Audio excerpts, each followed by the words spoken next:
నమస్తే రమ్మగారు. నమస్తే జయ. రమ్మగారు, మంచి చందమామ కథ ఏదైనా చెప్తారా? పూర్వం ఫ్రాన్స్లో కథ. చందమామ కథలు ఇలాంటి ఉంటాయిగా. ఫ్రాన్స్లో, జపాన్లో, రష్యాలో, అదేదో దేశంలో, కువైట్లో, అదే టర్కీ దేశము, అలాంటి పేర్లు ఉంటాయి. ఇద్దరు అంటే చాలామంది జమీందారులు ఉండి చక్రవర్తికి అనుగుణంగా పనిచేసేవాళ్ళు. కొంచెం పక్కపక్క గ్రామాలకి జమీందారులుగా ఉన్న ఇద్దరు జమీందారుల ఇళ్లలో ఒకేసారి మగపిల్లలు పుట్టారు. మరి పక్కమేం కాదు, ఒక మాదిరి దూరం ఉంది. అయితే ఏదో సందర్భంలో వీళ్ళిద్దరు జమీందారులు ఇద్దరు కలుసుకుని నాకు అబ్బాయి పుట్టాడు అని చెప్పుకున్నారు. మీ అబ్బాయి ఏ రోజు పుట్టాడంటే ఫలానా రోజు 11వ తారీఖు ఆదివారం. అంటే నాకు అబ్బాయి 11వ రోజు ఆదివారమే పుట్టాడు. మీ అబ్బాయికి పేరేం పెట్టావు, మీ అబ్బాయి ఎలా ఉన్నాడంటే మా అబ్బాయి తెల్లగా బొద్దుగా బాగున్నాడు అని ఈయనో పేరు ఆయనో పేరు చెప్పారు. అమీస్, అమిల్. ఒకడు అమీస్, ఒకటి రెండోవాడు అమిల్. బాగున్నాయిగా. అబ్బా భలే తమాషాగా మనం పేర్లు కూడా ఒకటే పెట్టాం అని మాట్లాడుకున్నారు. తర్వాత 4 ఏళ్లకో 5 ఏళ్లకో 3-4 ఏళ్లకి మళ్ళీ ఓసారి కుటుంబాలతో సహా కలుసుకున్నారు. తీరా చూద్దురు కదా, ఈ అమిస్ అమిలు దాదాపుగా కమల పిల్లలల్లే ఉన్నారు. ఒకే ఎత్తు, ఒకే రంగు, నీలం రంగు కంటిపాపలు. గబాలు చూస్తే ఒకటే రకం బట్టలేస్తే ఒకడే అనుకుంటాం. ఓకే. ఆ కవల పిల్లల్లాగా ఉండేసరికి ఇదేదో అపూర్వ సహోదరులు, ఎక్కడో ఒక తల్లి గర్భవాసాన్ని పుట్టవలసింది, భగవంతుడు ఇట్లా 2 గర్భాల్లో పడేశాడని వీళ్ళిద్దరూ, ఆ తండ్రులిద్దరూ ఒకే దేవాలయంలో ప్రార్థనలు కూడా చేశారు సంతానం కోసం. దేవుడు ఇట్లా వీళ్ళని సెపరేట్ చేశాడు, వీళ్ళని ఇట్లా మనం కలిపి ఉంచాలని వాళ్ళిద్దరిని ఒకే గురుగారి దగ్గరికి పంపారు. వాళ్ళిద్దరూ అమిత గాఢమైన ప్రాణ స్నేహితులుగా మారారు. ఒకళ్ళని చూస్తే రెండో వాళ్ళని చూడక్కర్లా. పెద్దవాళ్ళు అయ్యారు. పెద్దవాళ్ళు అయ్యాక వీళ్ళు ఏం చేశారు, చక్రవర్తి దగ్గర ఉద్యోగాల్లో చేరారు. జమీందారుల పిల్లలు చక్రవర్తిని సేవించడం ఆ రోజుల్లో ఉండేది. ఇవి జమీందారులు అంటే వీళ్ళకేం పడిపోదు బోల్డ్ అంతా, ఏదో చిన్న గ్రామము, కొంచెం నడుస్తూ ఉంటుందన్నమాట. ఇలా చక్రవర్తి దగ్గర ఉన్న వాళ్ళు వెళ్ళి అక్కడ పెద్ద పెద్ద అధికారులుగా అయ్యి సంపాదించుకుని మళ్ళీ తమ గ్రామాలకి కొంత వయసు వచ్చాక 40-45 దాటాక ఇంకా ఉండేవాళ్ళు కాదు, సేవలో ఉంచుకునేవాళ్ళు కాదు. ఇప్పుడు మన ఎయిర్ ఫోర్స్ వాటిలలో ఎలాగా ఏజ్ దాటాక ఉంచరు, అట్లా యుక్త వయసు రాగానే 20 ఏళ్ళు వచ్చేసరికల్లా చక్రవర్తి సేవలో చేరిపోయారు ఇద్దరు.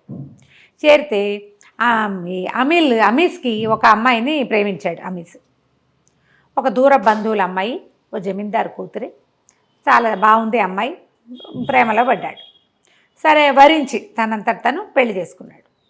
ఆ అమ్మాయికి ఏం పెద్ద వరణాలు లేదు, ఏమీ లేదు. మొగుడంటే ఒక చిన్న చూపు కూడా ఉండేది. దాని తోడు ఈ అమిసు అమిలు ఇద్దరు గాఢ స్నేహంగా ఉండటం, కలిసి తినటం, కలిసి ఉండటం, కలిసి చేయటం ఇతను చూస్తే అయిష్టంగా ఉండేది. ఏమిటి పెళ్ళంతో ఉండకుండా వీళ్ళతో ఉంటాడు అనిపించేది. తనతో ఉన్నా తనేమంత ప్రేమగా ఆవిడ ఉండేది కదా. ఒక రెటమతపు ధోరణి, కొద్దిగా పుల్ల విరుపు పద్ధతి. కొంతమంది ఉంటారు అట్లా, మొగుళ్ళతో బాగుండరు కానీ మొగుళ్ళు ఎవరితోటి బాగుండకూడదు అనుకుంటారు. ఇలాంటి ధోరణి ఉంటుంది. ఈ కొంతకాలం గడిచేసరికల్లా అమీస్ పెళ్లి చేసుకున్నాడు. అమీల్కి రాకుమార్తె మీద ప్రేమ ఉంది. అప్పుడప్పుడు చెప్పేవాడు, రాకుమార్తె నన్ను ఎక్కువ ఆకర్షిస్తోంది అని.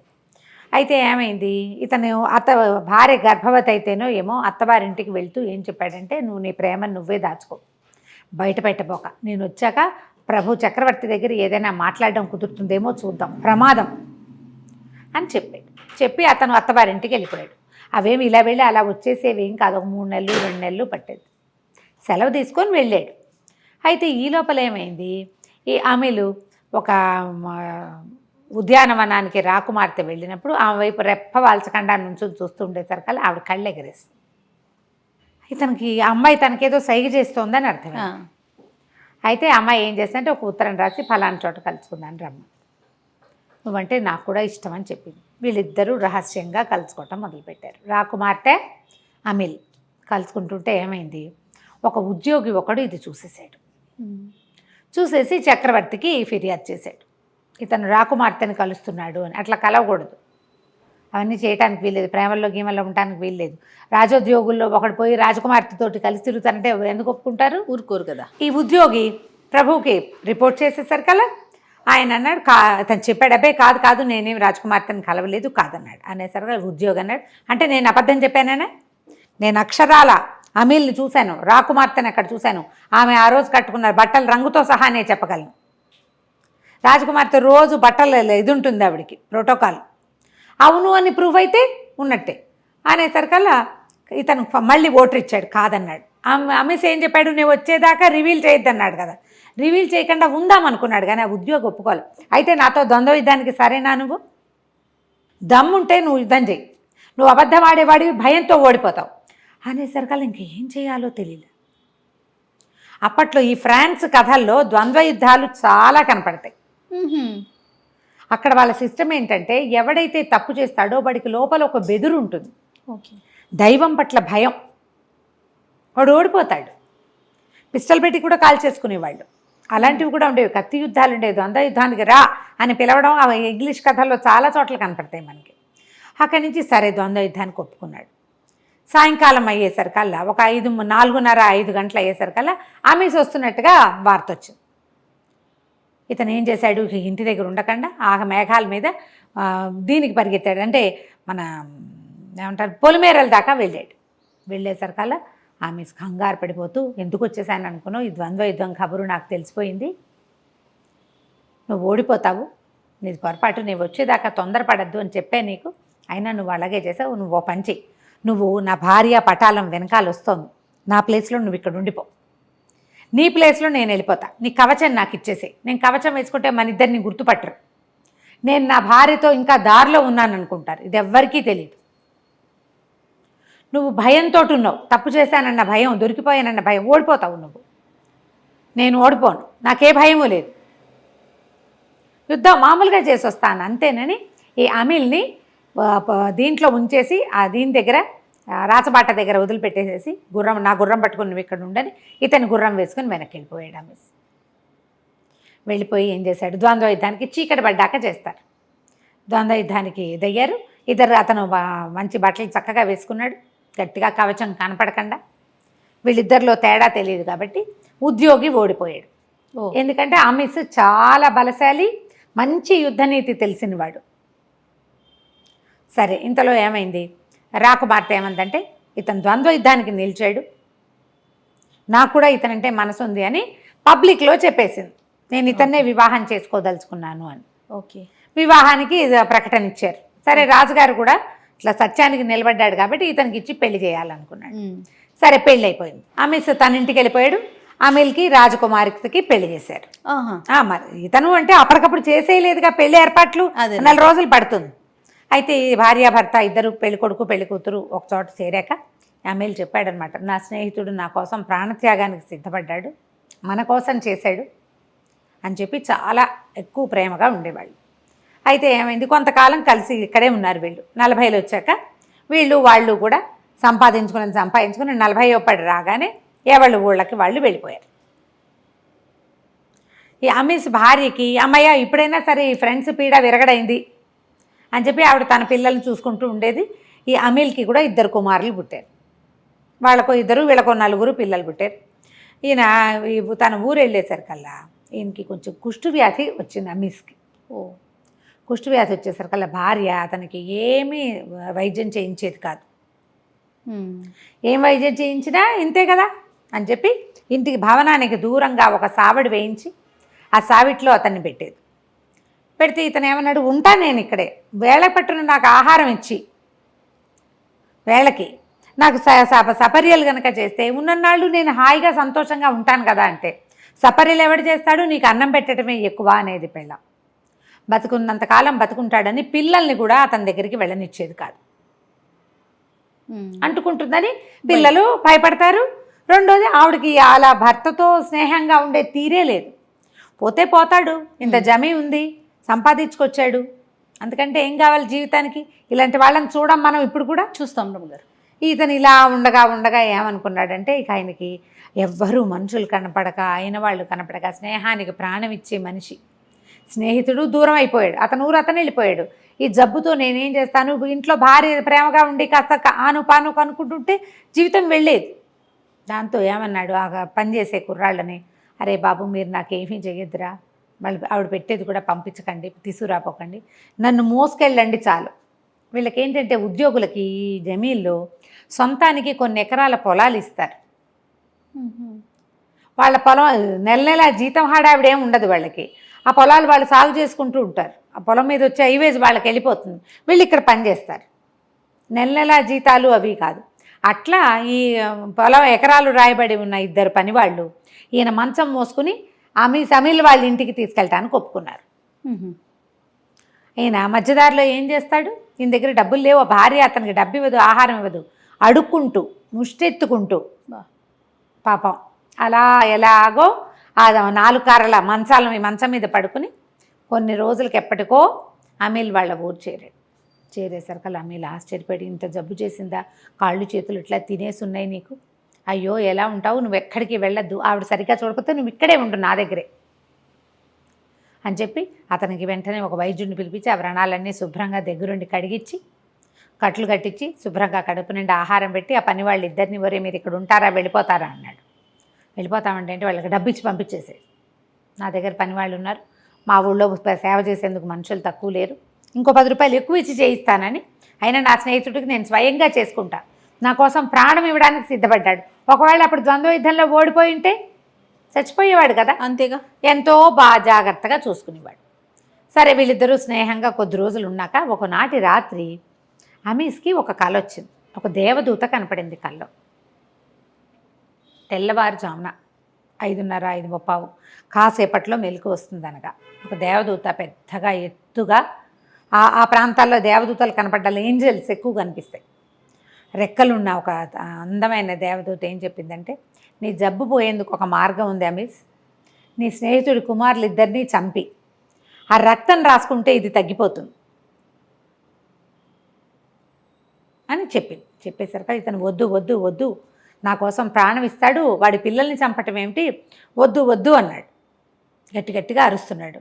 ఈ తెల్లవారిపోతుంది కదా, అమీల్ లేచి వచ్చి స్నేహితుడు ఏదో వద్దు వద్దు అంటే, ఏమిటి అమీస్ ఏం వద్దంటున్నావు, ఏం జరిగింది, ఏం కనపడింది నీకు అని అడిగితే అతను వలవల ఏడుస్తూ, ఎవరో దేవదూత కనపడింది, నీ కుమారుల నెత్తురుతోటి నా జబ్బు తగ్గుతుందిట, ఇంత దుర్మార్గమా, 50వ పడిలో పడుతున్నాను, నా జబ్బు తగ్గడానికి పసిపిల్లల రక్తం రాసుకుంటాను, ఇంకా ఇప్పుడే 10-12 ఏళ్ల పిల్లలు నీ పిల్లలు, అదే వద్దు వద్దంటున్నాను అనేసరికల్లా అమీల్కి అనిపించింది, వీడు నా కోసం ప్రాణం ఇవ్వదలుచుకున్నాడు, వీడిని బతికించడానికి పిల్లలు మళ్ళీ పుట్టరా అనిపించేసింది. అనిపించి ఏం చేశాడు, తెల్లవారాక భార్యని ప్రార్థనా మందిరానికి వెళ్ళు, నువ్వు ప్రార్థన చేసుకోవడానికి మందిరానికి వెళ్ళమన్నాడు, దేవాలయం ఏదో ఒక టెంపుల్ వెళ్ళమని. కొడుకులు ఇద్దరు ఆడుకుంటూ ఉంటే ఇద్దరికి ఏదో తినడానికి పెట్టి గదిలోకి తీసుకెళ్ళి మంచం మీద పిల్లలు ఇద్దరి కుత్తుకలు కోసేసి ఆ నెత్తురు ఇట్లా పట్టుకొచ్చి ఇతని వ్రణాలకు పూసేసాడు. పెద్ద కేకలు పెట్టడం వేసి, అయ్యో ఏం చేసావు, ఎంత పని చేసావు నువ్వు, ఇలాంటి పని చేసావేమిటి, పిల్లలని కేకలు పెట్టినా ఇక మొత్తం పుండంతా మాయమైపోయి మామూలుగా వచ్చేసినాయి చేతులు కాళ్ళు.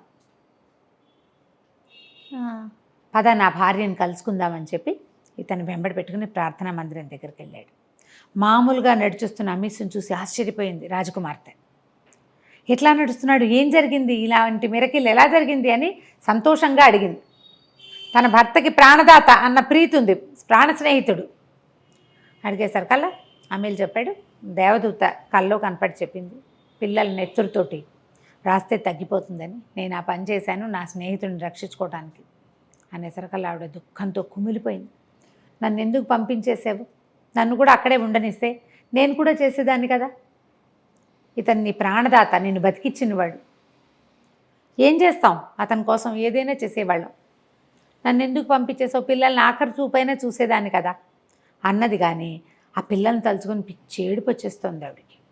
దుఃఖం అణుచుకుంటూ ప్రార్థన ముగించుకుని ముగ్గురు ఇంటికి వచ్చారు. ఇంటికి వస్తే ఆవిడ పిల్లల సేవలు మరి తర్వాత చేయాలా, కొంతమంది పని వాళ్ళందరినీ సిద్ధంగా ఉండమని ఈవిడ పిల్లలు డెడ్ బాడీస్ చూడడం కోసం గదిలోకి వెళ్ళింది. హాయిగా ఆడుతున్నారు ఇద్దరు మంచం మీద కూర్చొని. ఆమె నిర్ఘాంతపోయింది, పెద్దగా కేకలు పెట్టింది, అమీల్ చూడండి ఇక్కడ ఏం జరుగుతోందో అని. వాళ్ళు పరిగెత్తుకొచ్చేసరికల్లా మెడ మీద ఇద్దరికి ఇట్లా ఎర్రటి చార్లు ఉన్నాయి తప్ప పిల్లలు శుభ్రంగా బతికే ఉన్నారు. ఆ దేవదూత వీళ్ళ స్నేహాన్ని పరీక్షించడం కోసం ఇలాంటిది పెట్టింది. అది చాలా ప్రచారమైందట. స్నేహితుడి కోసం ప్రాణం ఇచ్చేవాడికి భగవంతుడు ప్రాణం పోస్తాడు, వాళ్ళ నమ్మకం అన్నమాట అది. ఈ రోజుల్లో జరుగుతాయో జరగవో, కానీ నిజంగా అంత పని చేయటం. మొదట అతను తనకి పెళ్ళయింది, ప్రేమించి పెళ్లి చేసుకున్న భార్య ఉంది, అయినా కూడా స్నేహితుడి ప్రాణం పోతుందేమో అని ఆ యుద్ధానికి సిద్ధపడి వెళ్ళాడు. తన పిల్లల్ని వదిలిపెట్టుకుని అయినా సరే స్నేహితుడిని రక్షించాలనుకున్నాడు రెండువాడు. ప్రాణ స్నేహితుల కథ బాగుంది కదా? చాలా బాగుంది రమ్మగారు, సూపర్, ఎక్సలెంట్ అనమాట. చందమామ కథలు బాగుంటాయి. స్నేహం విలువ చెప్పే కథ కదండి. అవును. నమస్తే రమ్మగారు. నమస్తే జయ. నమస్తే రమ్మగారు. నమస్తే జయ. ఏదైనా మంచి స్టోరీ చెప్తారా? బుక్ ఫేర్కి వెళ్ళాం కదా. అవునండి. బుక్ ఫేర్లో సిల్లంగేరి కథలు అని ఒక పుస్తకం పట్టుకొచ్చాను. ఇవి చందమామలో వచ్చినట్టు జ్ఞాపకం నాకు. బాగుంటాయి చిట్టి కథలు, చాలా ఇంట్రెస్టింగ్గా ఉంటాయి. కొన్ని కథలు ఇవి మనకు తెలిసిన సంఘటనే అనిపిస్తుంది కూడా, అంత క్లోజ్గా అనిపిస్తుంది. సిల్లంగేరి జమీందార్ గారికి ఒక నమ్మకస్తుడు, ఎవరైనా వ్యవహారాలు చూసేందుకు ఒక మనిషి కావాలట. ఆయన బాగా ఆలోచించి వాళ్ళని వెళ్ళి ఎంక్వైరీ చేసి ఇద్దరిని సెలెక్ట్ చేశాడు. కొంతమంది బహుశా దరఖాస్తులు పెట్టుకుని ఉంటారు. అప్పుడు చెప్తే ఇప్పుడు మేము చూడగలం అని చెప్తారు కదా, ఈవెంట్ మేనేజ్మెంట్ లాగా ఆఫీస్ మేనేజర్స్. ఓకే, సరే అయితే ఈయన ఏం చేశాడు, ఇద్దరిని సెలెక్ట్ చేశాడు. పేర్లు కొంచెం అటు ఇటుగా చెప్తాను, ఖచ్చితంగా పేర్లు గుర్తులేవు నాకు. పర్వాలేదండి, మాకు స్టోరీ ఇంపార్టెంట్ మీది. అయితే ఈ శంకరయ్య కనకయ్య అని ఇద్దరిని సెలెక్ట్ చేసుకున్నారు. ఆయన ఏం చేశారంటే వాళ్ళని తన దగ్గర పిలిచి వాళ్ళ సందర్భాలన్నీ కనుక్కొని, సామాన్యమైన కుటుంబాల వాళ్ళు, కొంచెం బుద్ధిమంతులు. సరే ఇద్దరికి చెరుకో గేదె, చెరుకో 10 కోళ్ళు 500 రూపాయలు ఇచ్చారు. గేదె 10 కోళ్ళు 500 బాగుంది ఇచ్చి 6 నెలలు ఉంచుకోండి. 6 నెలలు సద్వినియోగం చేయండి వీటిని. 6 నెలల తర్వాత నా గేదె, నా కోళ్ళు, నా డబ్బులు నాకు ఇచ్చేయాలి. ఓకే, 3 ఇచ్చేసేయాలి నాకు. ఈ 6 నెలలు వీటిని మీరు సద్వినియోగం చేసుకోండి. బాగుంది అని చెప్పి ఇచ్చారు. నైస్. సరేగా కాలం గడిచిపోయింది. 6 నెలలు గడిచినాయి. 6 నెలలు అయ్యాక ముందు మన జమీందార్ గారు శంకరయ్య వాళ్ళ ఇంటికి వెళ్ళారు. ఈయన వెళ్ళేసరికల్లా వాళ్ళది ఒక పురాతన పాత ఇల్లు, మరి ఒక పెద్ద రకపు గుడిసె అనమాట. బయట కొంచెం గిరండా ఉన్నాయి. ఓ గేదో పక్కన కట్టేసింది. ఏవో కోళ్ళు అటు ఇటు 1, 2 కనపడుతున్నాయి. పనివాడు ఒకడు పేడ తీసుకొచ్చి, అంటే గేదె తాలూకు పేడ చెత్త తీసుకొచ్చి అంతా ఊడ్చి అప్ప తీసుకెళ్ళి బయట రోడ్డు అవతల ఉన్న పెంట పోగులో పారేసి వస్తూ కనపడ్డాడు ఈయనకి. లోపలికి వెళ్ళాడు. లోపల వాళ్ళ ఆవిడ పిల్లల్ని ముగ్గురు పిల్లలు ఉన్నారు వాళ్ళకి. పిల్లల్ని చుట్టూతా పెట్టుకుని పిల్లల్ని ఆడించుకుంటారు. ఆవిడ మెడలో మంచి ఘనమైన వస్తువు ఒకటి కనపడుతుంది, ధగధగలాడుతూ కనపడుతుంటే రాజుగా జమీందార్ గారు లోపలికి వెళ్ళారు. ఏమయ్యా శంకరయ్య, ఏమిటి సంగతులు, ఏం చేసావు, ఏమిటి సందర్భం అని అడిగితే చాలా మొహమాటపడి, అయ్యా ఏం చేయనండి, ఆ గేదె పాలు ఏదో కాస్త తాగుతున్నారు పిల్లలు, వాళ్ళు సరదాగా బాగానే ఉంది. మరి మీరు ఇచ్చిన 500తో నేను ఎంత చెప్పినా వినలేదు. మా ఆవిడ నగ చేయించేసుకుందండి. 6 నెలల ఉన్ననాళ్ళైనా నన్ను నగ పెట్టుకొని ఇవ్వమని 500 పెట్టి నగ చేయించి మెడలో పెట్టుకుంది. మరి కోళ్ళేమో ఏవో గుడ్లు పెట్టి 1, 2 కొన్ని పిల్లలు అయ్యాయి అనుకోండి. మధ్యలో చుట్టాలు వచ్చారని ఒక 4 కోసేసామండి. ఒక 4-5 కోళ్ళు ఉన్నాయి. గుడ్లు ఎప్పటికప్పుడు పిల్లలకి అట్లు పోసి పెట్టేస్తుంది. 4-5 కోళ్ళు ఉన్నాయి. ఒకటి తప్పి తగిలి పిచ్చుకలు పిల్లలు అయినవి ఏవో 1, 2 కొంచెం పక్కగా అక్కడ ఇక్కడ తిరుగుతున్నాయి. మరి మీరు ఇచ్చేయాలంటే ఆ 4-5 కోళ్ళనే ఇవ్వగలనండి, గేదెని ఇచ్చేస్తాను. బంగారం మా ఆవిడ మెడలో ఉన్న వస్తువుని అమ్మేసి మరి మీకు వెనక్కిస్తానండి అన్నాడు. ఈయన హతాశుడైపోయాడు. వీడేదో మేనేజ్మెంట్ చేస్తాడనుకుంటే వీడేం సద్వినియోగం చేసుకోవాలా. తనకు ఉచితార్థం వచ్చిన దాన్ని మనం ఉచితంగా వస్తే వెంటనే వాడేసుకున్నామనుకో, ఇంకేమిటి సద్వినియోగం అంటే ఖర్చు పెట్టుకోవటమా? ఖర్చు పెట్టుకోవడం సద్వినియోగం ఒకటి ఉంచుకోవాలా. వీడు లాభం లేదు. ఇక వాడే ముద్ర ఇచ్చాడు అని వాళ్ళ ఇంటికి వెళ్ళారు. వాళ్ళ ఇంటికి వెళ్ళేసరికల్లా వాళ్ళ ఆవిడ చీర పైకి ఎగ్గట్టుకుని పిడకలు కొడుతోంది. అక్కడి నుంచి వాళ్ళ ఇల్లు వాకిలి బాగానే ఉన్నాయి. బోల్డ్ అన్ని కోళ్ళు ఇంకా తిరుగుతున్నాయి. కోడి పిల్లలు, ఓ తల్లి కోడి తిరుగుతోంది, అన్ని పిల్లలు అటు ఇటు తిరుగుతున్నాయి. కొన్నేమో గంప కింద ఏదో కిచకచకిచ శబ్దాలు వస్తాయి. కోళ్ళని లోపల పెడితే ఒక సౌండ్ వస్తూ ఉంటుంది కదా ఎక్కువ ఉంటే. వెళ్తే దండం పెట్టాడు కనకయ్య గారు. సరే బాబు, ఏమిటి కనకయ్య, ఏం చేసావంటే, అయ్యా మీరు ఇచ్చిన డబ్బులు వస్తువుల వల్ల చాలా బాగుపడ్డామండి. అంతకుముందు ఆసరా లేకుండా ఉన్నాం. అదే మరి మీరు ఇచ్చిన 500 చుట్టుపక్కల రైతులకు అప్పులు ఇచ్చాను, వడ్డీ వెనకేసుకున్నానండి, మీ డబ్బులు మీకు ఇచ్చేయగలను. 500ని ఎంతమందికి అప్పు ఇచ్చాడు ఆయన? 55 రూపాయలకి రూపాయి వడ్డీ చొప్పున ఇచ్చినా 6 నెలలకి ఒక్కొక్క చోట నుంచి డబ్బు వస్తుందా? అదే కదా. ఇచ్చానండి. అక్కడి నుంచి గేదె రోజు పాడేముకున్నాం. గేదె పోషణకు సరిపడా ఉండి మేము ఇంట్లో కాసిన పాలు పెరుగు తాగలిగి 10 రూపాయలు వచ్చినాయండి. దాని మీద కూడా గుడ్లని పొదగేసాం. 100 కోళ్ళు అయ్యాయండి. కోళ్ళు బోళ్ళు పిల్లలు పెడతాయి కదా. అవును. సరే 100 కోళ్ళు అయ్యాయి. మీ 10 కోళ్ళు మీకు ఇచ్చేయగలం. ఏమో మరి ఇంత బాగుపడ్డావు, మీ ఆవిడ పేడతో పిడకలు కొడుతోంది, మెళ్ళో బంగారం గీకారం ఏమీ చేయలేదంటే, అబ్బే లేదండి, మా ఆవిడ ఇల్లు వాకిలి లేకుండా మనకు బంగారం ఎందుకంది, కాస్త డబ్బులు వెనకేసాం కదండి, మీ దయ వల్ల కోళ్ళు మిగిలిపోతాయి కదా, వాటితోటి తత్మా మెల్లిగా ఇల్లు వాకిలి ఏర్పరచుకున్నాక అప్పుడు బంగారం చేయించుకుంటామండి, మరి డబ్బులు కనపడతాయి కదా, మీ ఆవిడ పిడకలు ఎందుకు కొడుతోంది అన్నాడు ఆయన. అదేముందండి, వస్తువు వృధా చేయకూడదు కదా, పిడకలు పొయ్యిలోకి వస్తాయి, మన పొయ్యి సరిపడా పోగా దానిలో పెట్టుకోగా మిగిలిన 4 పిడకలు పైకి వేసుకుంటే పైనుంచి ఇంకేదైనా వస్తువు అదనంగా వస్తుంది. ఎవరికైనా పిడకలు ఇస్తే వాళ్ళ ఇంట్లో ఉన్న మినపప్పు కందిపప్పు వస్తుంది, ఖర్చుకు సరిపోతుంది కదా, ఊరికే ఖాళీగా కూర్చోటం ఎందుకండి, పాలేడని పెట్టుకోలేదా నువ్వు అన్నాడు. ఇంతోటి ఓగేదే 4 కోళ్ళకి పాలేదు ఎందుకండి, మేమిద్దరం ఉన్నాం కదా అన్నాడు. అనేసరికల్ రాజుకు భలే నచ్చింది.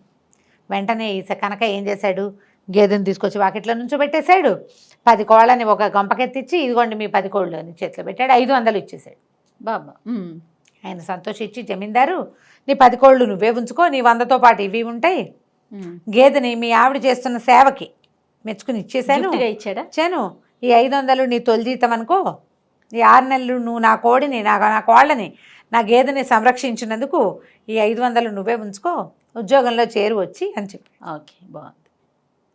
మేనేజ్మెంట్ అది చూడు, చిన్న కథ. మనం మన జీవితంలో ఆలోచించుకుందాం దీన్ని. ఖచ్చితంగా మనం ప్రతి వాళ్ళు మనం ఏం చేస్తున్నాం అనేది ఒక్కసారి మనమే సింహావలోకనం చేసుకోవాలి. మన దగ్గర 1,00,000 వస్తే మనం అట్లా యాక్ట్ చేస్తున్నాం, మనకు 50,000 వస్తే ఏం చేస్తున్నాం, మనకు 10,000 ఎవరైనా ఇస్తే ఇమీడియట్గా దాన్ని వాడేస్తాం మనం. అవును.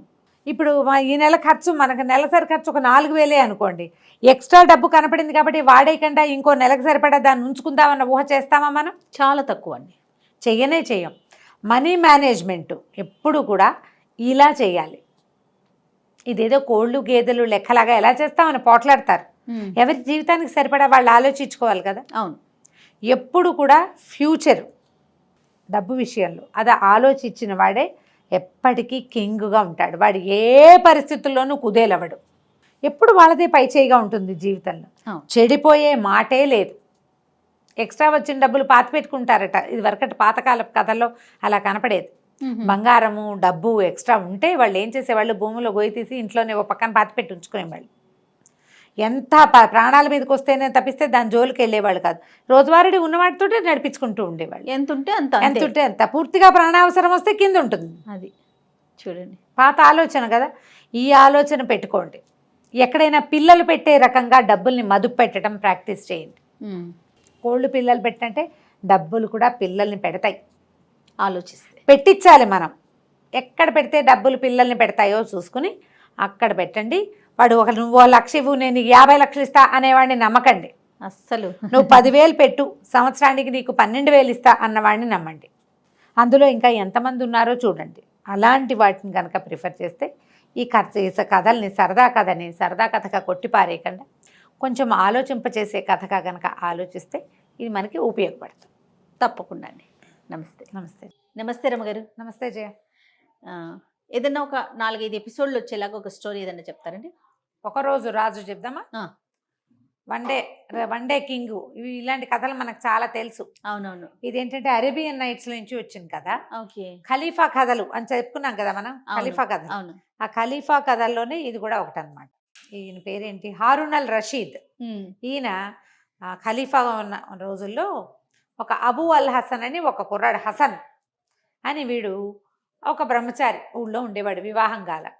అయితే ఇతనంటే ఒక వింతైన వాడు అనమాట. వీడు రోజు ఏం చేసేవాడు, అమ్మ అతనే, తండ్రి లేడు, ఒక రోడ్డు మీద అలా వ్యాహ్యాళికి నడుచుకుంటూ పోయి ఊళ్ళోకి వచ్చేందుకు ఒక వంతెన ఉండేది. ఆ ఊర్లోకి రావడానికి బాగ్దాద్ నగరంలో ఆ చివరి వైపు నుంచునేవాడు. ఎవరైనా ఊళ్ళోకి వస్తున్న వాళ్ళల్లో నుంచి ఒక ఆయన్ని సెలెక్ట్ చేసుకునేవాడు, అతిథిగా తన ఇంటికి తీసుకుపోయేవాడు. శుభ్రంగా వాళ్ళకి బాగా తినిపించి రుచికరమైన పదార్థాలు మరి బాగా తాగిచ్చి తెల్లవారు పంపించేసేవాడు. తెల్లవారు వాళ్ళు రాత్రే వెళ్ళిపోయేవాళ్ళు. ఆతిథ్యం ఇచ్చేవాడు. ఓకే. ఒకసారి ఆతిథ్యం ఇచ్చిన వాడికి రెండోసారి ఆతిథ్యం ఇచ్చేవాడు కాదు. వాళ్ళెవరో తెలియనట్టుగా కూడా మొహం పెట్టేవాడు. ఉమ్, ఆ ఒకరోజు ఎంత మనసిచ్చి ఉండేవాడో వాళ్ళతోటి, ఎంతో ప్రేమగా అతిథుల్ని అత్యద్భుతంగా చూసుకునేవాడు. ఒకసారి ఆతిథ్యం ఇచ్చిన వాడికి రెండోసారి ఇవ్వడు, అది వాడి సిద్ధాంతం. ఓకే. అయితే ఏమైంది, ఆ కాలంలో ఖలీఫాట దేశాన్ని ఊరిని చూసుకోవడానికి బాగ్దాద్ నగరం అంతా తిరిగేవాడు. నెలకు ఒక రోజో 2 రోజులో ఉంటుంది ఆ ప్రోగ్రామ్. ఉమ్, ఆయన ఒక బానిసని వెంట పెట్టుకుని ఏదో ఒక వర్తకుడి వేషమో, ఏదో సాలవాడి వేషమో, ఏదో ఒక వేషం వేసుకుని తిరుగుతూ ఉండేవాడు. ఓకే. ఆ రోజున ఏమైంది, మోసల్ వర్తకుడు, మోసల్ అనేది ఒక ఊరు, ఆ మోసల్ నుంచి వచ్చే వర్తకులు విశేషంగా బాగ్దాద్ నగరానికి వచ్చేవాళ్ళు. ఒక మోసల్ వర్తకుడు, ఆ మోసల్ నుంచి వచ్చే వాళ్ళ డ్రెస్సింగ్ అది వేరేగా ఉంటుంది. కొన్ని మనకు తెలుస్తాయి చూడు, కొన్ని ఊళ్ళ different గా ఉంటాయి. మరాఠీ వాళ్ళని మనం గుర్తుపడతాం, వాళ్ళ క్యాప్ పంచెలు వాటితో అవును, అట్లా. అవును. ఈ మోసల్ వర్తకుడి వేషంలో ఈయన ఖలీఫా వస్తున్నాడు ఊళ్ళోకి.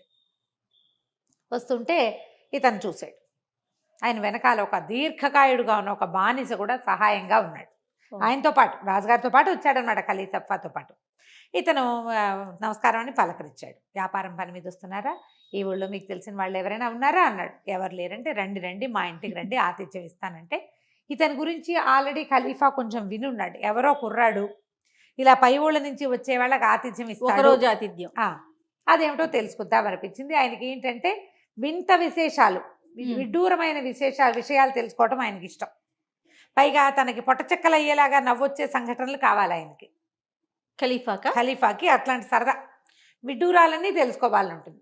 సరే, వీడి విడ్డూరం ఏమిటో తెలుసుకుందామని తన బానిసతో పాటుగా వీళ్ళింటికి వచ్చాడు. వస్తే అడిగాడు, నువ్వు ఎందుకు ఇట్లా ఆతిథ్యం ఇస్తావు? మరి ఒకరోజు చేసిన వాళ్ళకి రెండో రోజు చేయనండి అన్నాడు. మీరు ఇవాళే నా అతిథి, రేపు మీరెవరో నేనెవరో నాకు తెలుసని చెప్పినా నేను ఒప్పుకోను. ఖలీఫా ఆశ్చర్యపడి, అదేమిటి నువ్వు ఒకరోజు భోజనం పెట్టావు, తాగిచ్చావు, మాకు ఏదో మత్తు పదార్థం తాగాం, నువ్వు నేను స్నేహితులంగా? అవునండి, షార్ట్ ఫ్రెండ్షిప్, అదే నాకు ఇష్టం. ఎందుకు చెప్పు అని ఖలీఫా చాలా అతన్ని బలవంతం చేశాడు. చేస్తే ఏం చెప్పాడంటే, మా నాన్న చాలా సంపాదించాడండి, మనం ఈ పుట్టిన ముందుకు ప్రతిరోజు ఒక అతిథికి భోజనం పెట్టాలి, అది మా నియమం. ప్రతిరోజు ఎవరో ఒకళ్ళకి. నాకు బోళ్ళంత మంది స్నేహితులు ఉండేవాళ్ళు. అయితే మా నాన్న చాలా ఆస్తి ఇచ్చి మరణించాడు, నేను ఒక్కడనే పిల్లాన్ని. మరేమోను బోళ్ళంత ఆస్తి ఉంది కదా అని కొంత సగం ఆస్తిని నేను వస్తు రూపంలోకి మార్చేశాను. పెద్ద ఇల్లు, ఇంట్లోకి సామాన్లు అన్నీ కొన్నా, ఇల్లంతా గ్రాండ్గా అలంకరించా.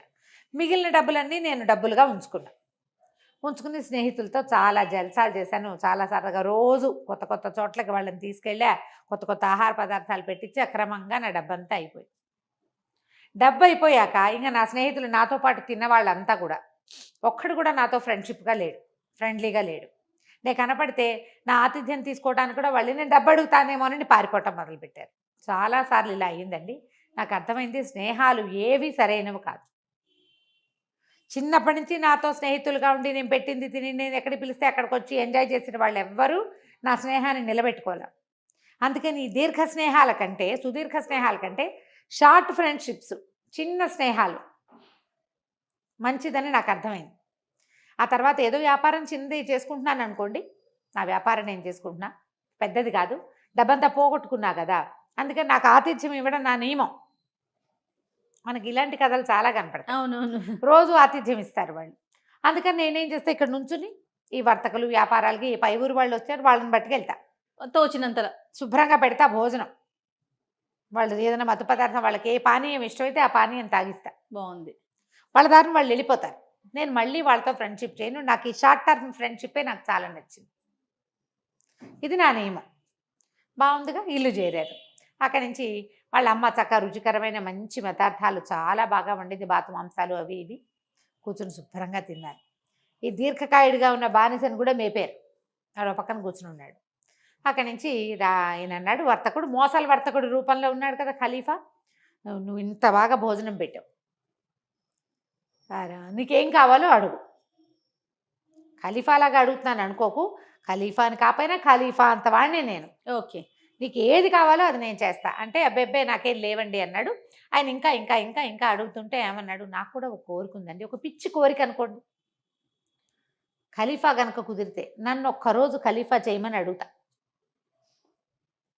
అప్పుడు ఏం చేస్తానంటే ఇప్పుడు ఈ మొత్తం బాగ్దాద్ నగరాన్ని 4 భాగాలుగా విభజించారు. 4 భాగాలకి 4 అధిపతులు ఉంటారు, నగరాధిపతులు. 4 ముక్కలు చేశారు. ఒక్కో ముక్కకి ఒక నగరాధిపతి ఉంటాడు. మా ప్రాంతానికి వచ్చే నగరాధిపతి పరమ దుర్మార్గుడు.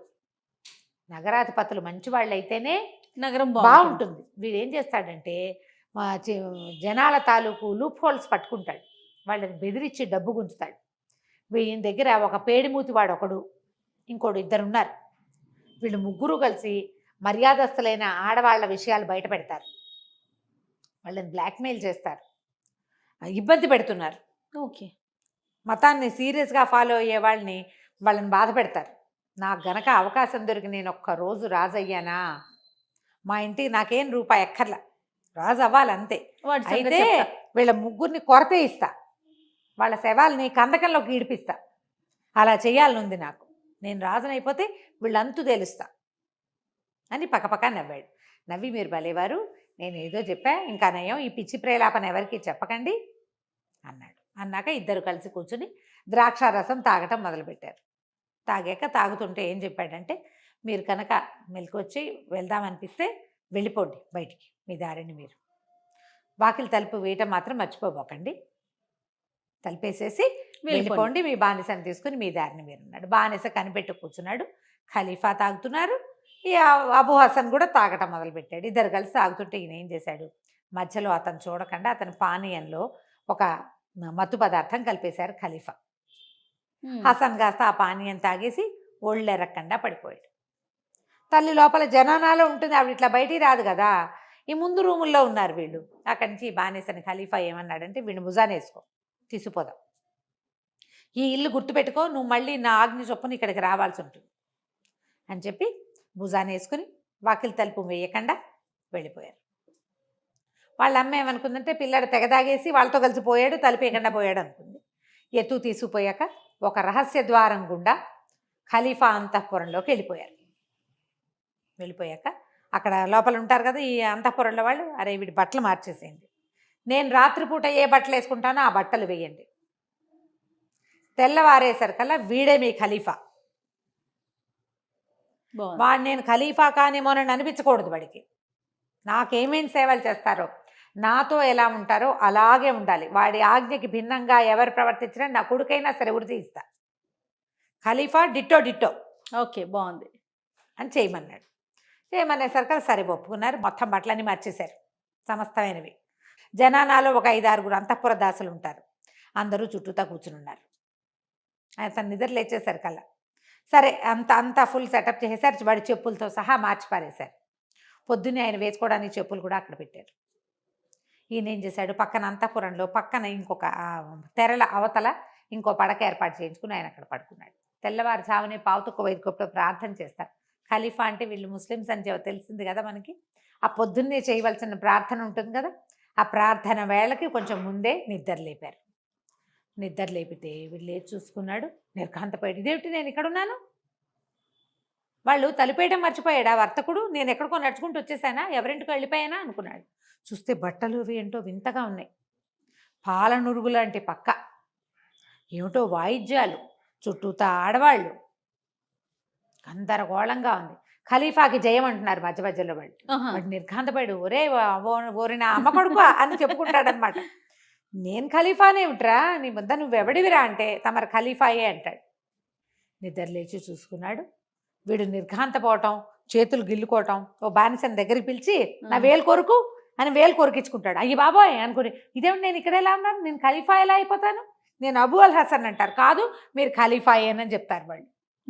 అక్కడి నుంచి చెప్పులు తెచ్చి పెడతారు. ఆ చెప్పులు చూస్తే అదేమో మేలిమి ముత్యాలు కుట్టున్నాయి చెప్పులు నింట, ముఖమల్ చెప్పులు. ఆ చెప్పుల్లో కాళ్ళు పెట్టడానికి కూడా వాడు బోళ్ళంత విన్యాసం. వీళ్ళంతా పగలబడి లోపల నవ్వొస్తుంటుంది, వాళ్ళు నవ్వు బిగబెట్టుకుంటారు.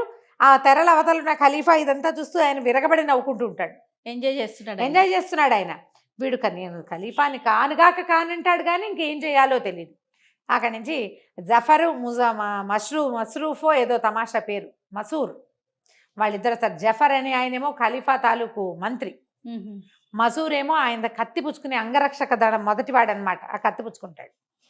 వాళ్ళు కూడా వచ్చేస్తారు, సంగీతాలు పాడుతూ ఉంటారు, అంతా గందరగోళంగా నిద్ర లేపుతారు. ప్రార్థన సమయం అయిపోతుంది, ఎవరైనా పొద్దున్నే లేచి ప్రార్థన చేయవలసిందే. అవును. సరే లేవదీస్తారు, శుభ్రంగా స్నానం చేయిస్తారు. మంచి ఆ బట్టలు చూస్తే ఖలీఫా బట్టలు తెలిసిపోతున్నాయి, నువ్వు ప్రత్యేకమైన బట్టలు, చీనాంబరాలు. సరే బట్టలు వేసుకుంటాడు. ఖలీఫా ఎలా అయిపోయాను నేను? అబూ అల్ హసన్ నుంచి ఆ వర్తకుడు తలిపేయటం మర్చిపోతే నేను ఎక్కడికో నడిచి వచ్చి స్వర్గంలోకి వచ్చేసాను అనుకుంటాడు. ఇతను ఏం చేశాడో మనం వచ్చే భాగంలో తెలుసుకుందాం. భలే ఇంట్రెస్టింగ్గా ఉందండి. బాగుంటుంది. నమస్తే రమ్మగారు. నమస్తే. నమస్తే రమ్మగారు. నమస్తే చేయ. రమ్మగారు, ఏదైనా ఒక మంచి స్టోరీ. చందమామ కథ చెప్తాం. అలాగే. ఒక ఊళ్ళో భార్య భర్త కాస్త పెద్దవాళ్ళు. ఊళ్ళో ఏదో చిన్న వ్యవసాయం ఉంది. 3 అబ్బాయిలు వాళ్ళకి. అయితే ఒక పట్టణానికి ఆనుకునే ఉన్న పల్లెటూరు. సాధారణంగా అట్లా ఉంటే పిల్లలకు ఉద్యోగాలు వచ్చినా వాళ్ళు తిరుగుతూ ఉంటారు. అవును. తిరుపతి లాంటి ఊళ్ళలో అప్ అండ్ డౌన్ చేసి పల్లెటూళ్ళకి వెళ్ళే వాళ్ళు ఎంతమంది కనపడతారు. ఇప్పుడు మా చిట్టుగుడూరులో కూడా అంతే. పందరెళ్ళి పెద్దవాళ్ళు వెళ్ళి ఉద్యోగాలు యూరు పామరు వెళ్ళేవాళ్ళు. ఇది ఏముంది, బస్సు ఎక్కి వెళ్తాం, ఏదో బండి వేసుకెళ్తాం అలా భావిస్తారు. అవును. సహజంగా అంతే కదా. ఊళ్ళో అయితే ఏదో ఇంటద్దు ఉండదు, కరెంటు ఖర్చులు తక్కువగా ఉంటాయి, మరి కూర నార అన్నీ ఉంటాయి, ఫ్రెష్ పాలు, ఫ్రెష్ నీళ్లు, ఫ్రెష్ గాలి, ఎన్ని ఆలోచిస్తారు. పైగా అమ్మ నాన్న అలవాటైపోయిన ఇల్లు. ఇలా ఆలోచించుకుని ఈ పిల్లల్లో ఒక అబ్బాయి ఏమో కొంచెం టౌన్ దాకా వెళ్ళకుండానే ఓ పాల సంఘంలో ఉద్యోగం ఒకడికి, టౌన్లో ఊరి చివరి ఉద్యోగం ఇంకొకడికి, ఓ వ్యాపారస్తుడి దగ్గర హెల్పర్గా ఉన్నాడు ఇంకొకడు. ఓకే. 3 అబ్బాయిలకి పెళ్ళిళ్ళు చేశారు. ఒకళ్ళ తర్వాత ఒకళ్ళు కోడళ్ళు వచ్చారు. వరుసగా 3 కోడళ్ళు ఊళ్ళోనే ఉంటున్నారు. ఇల్లు పెద్దదే వాళ్ళది. ఇల్లు పెద్దది, ఎవరి గదులు వాళ్ళకు ఉన్నాయి. వంట కలిసి చేసుకోవాలి, కలిసి పనులు చేసుకోవాలి. మా అత్త మామ ఏం చేసేవాళ్ళు, ఇంట్లో సవరించడానికి ఆడపిల్లలు ఉన్నారు కదా కోడళ్ళు. సాయంకాలం 4 దాటంగానే మెల్లిగా ఇద్దరు లేచి ఫలహారం చేసి గుళ్ళోకి పోయేవాళ్ళు. గుళ్ళో సాయంకాలం దేవుడి దర్శనం చేసుకుని స్నేహితులతో వాళ్ళతో వెళ్తూ మాట్లాడుకుని పురాణ శ్రవణం చేసి హారతి అందుకుని 7 గంటలు దాటాక కొడుకులు కూడా అప్పుడే టౌన్ నుంచి పట్టణం నుంచి వస్తుంటే వాళ్ళ 3 కలిసి వీళ్ళిద్దరు కూడా ఇంటికి నడిచి వచ్చేవాళ్ళు. చీకటి పడ్డాక పిల్లలు తోడొచ్చేవాళ్ళు అనమాట. అట్లా ప్రతిరోజు అత్తమామ వెళ్ళిపోయేవాళ్ళు. ఈ 3 కోడళ్ళకి సాయంత్రం ఏవో కొన్ని పనులు ఉంటాయి. ఆ పనులు అయిపోయాక ఇంకేముంది, అసమా ఓసమా కబుర్లు చెప్పుకుంటారు. అది పెద్ద పెరడు, విశాలమైన ఇల్లు, ఓ పెద్ద ప్రహరీ. దూరంగా వచ్చేవాళ్ళని చూసి వీళ్ళు మాటలు మానేసి పనిలో కూడా పడచ్చు. ఓకే. వీళ్ళు కబుర్లు చెప్పుకుంటున్న సంగతి పక్కింటి వాళ్ళకి గిక్కింటి వాళ్ళకి కూడా తెలియదు. ఇల్లు ఊళ్ళల్లో ఇల్లు పెద్ద పెద్దవి, అవును, దొడ్లు పెరళ్ళు విశాలమైనవి కదా. 3 కూర్చుని కబుర్లు చెప్పుకునే వాళ్ళు. ఇంక ఎన్నాళ్ళు పల్లెటూరులో పడి ఉంటాము అనిపించేది.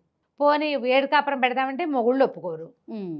అసలు పట్టణంలో ఉద్యోగం, పట్టణంలో కాపురం పెడతాడని చేసుకున్నాను పెళ్ళి, ఈయనేమో తీసుకొచ్చి ఈ ఊళ్ళో పడేశాడు, తను మాత్రం తిరిగి వస్తాడు రోజు కులాసాగా. అలా అనిపిస్తుంది. రోజు బయటికి వెళ్ళే మగవాళ్ళని చూస్తే ఆడవాళ్ళకు ఒక మంటగా ఉంటుంది. వీళ్ళు వెళ్తున్నారు కదా అనిపిస్తుంది. అదే కాదు, ఉద్యోగస్తులైన ఆడవాళ్ళకి కూడా ఈ తిప్పలు ఉంటాయి.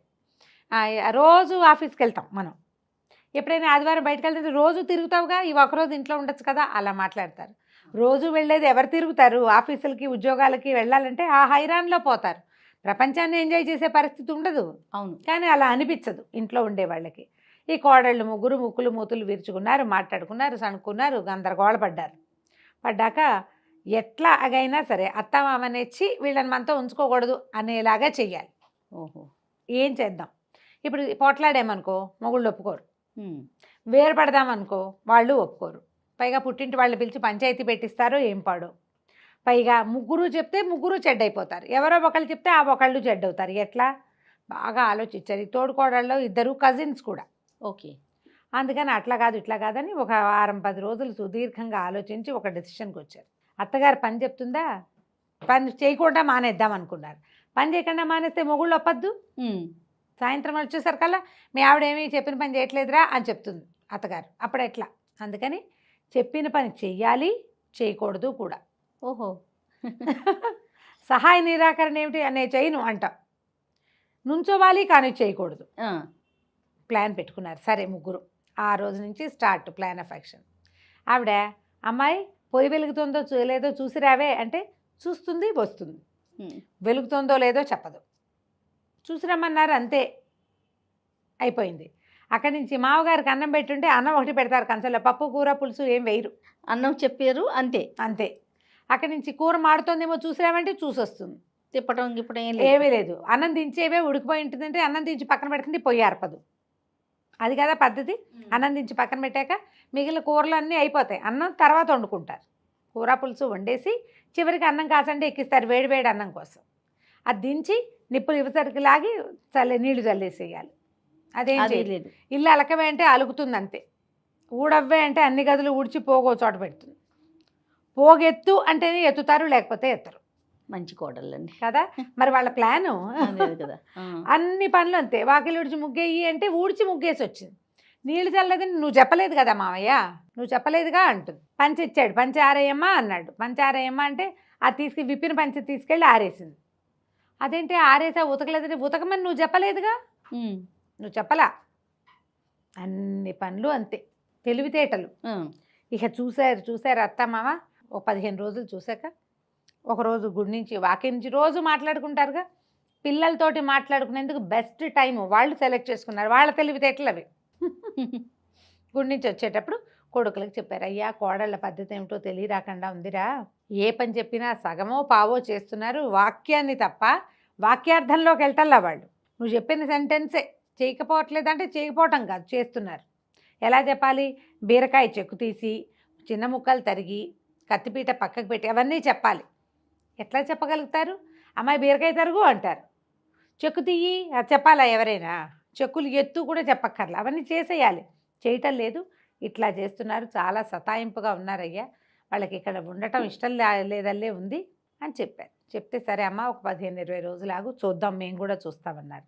కానీ వీళ్ళు మొగుళ్ళతోటి చక్కగా ఉన్నారు. సరే వీళ్ళు ఏం చేశారు, ఒక 20 రోజులు గడిచేశారు కల్లా సంక్రాంతి పండుగ వస్తుంది. పండగకి 10 రోజుల ముందే భర్త అడిగాడు పెద్ద కోడల్ని, ఏమే నీకేం కావాలి, నీకేదంటే ఇష్టం పండక్కి అన్నాడు.